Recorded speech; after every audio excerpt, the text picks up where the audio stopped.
So we're going to be talking about the excretory system of the porcu serpent, the organs and functions. So the kidneys, they're from the porcupine. They function by filtering waste from the bloodstream and regulating water and electrolyte balances.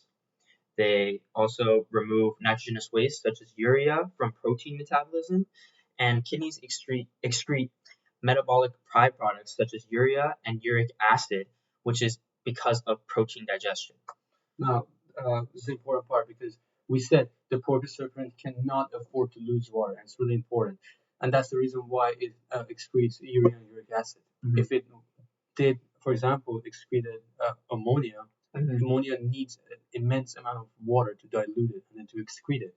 But urea and uric acid, you don't need that much water or the same amount of water for ammonia.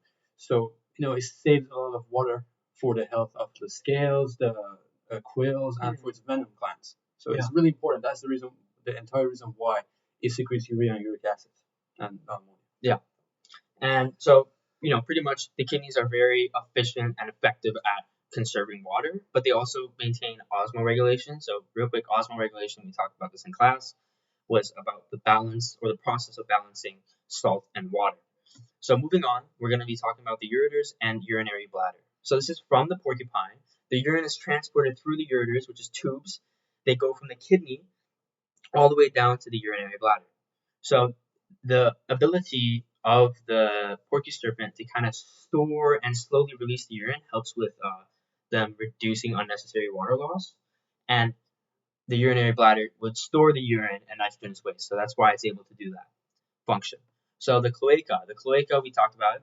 We're going to talk more about later in locomotion. There's one more part, but again, it's just the exit hole for excretory stuff like urine, undigested food, and reproductive digestion, eggs, and those such things.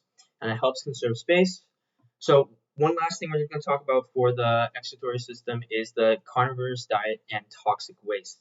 So because it consumes such a high protein carnivorous diet, it's great to have kidneys that are able to actually efficiently process the fluids.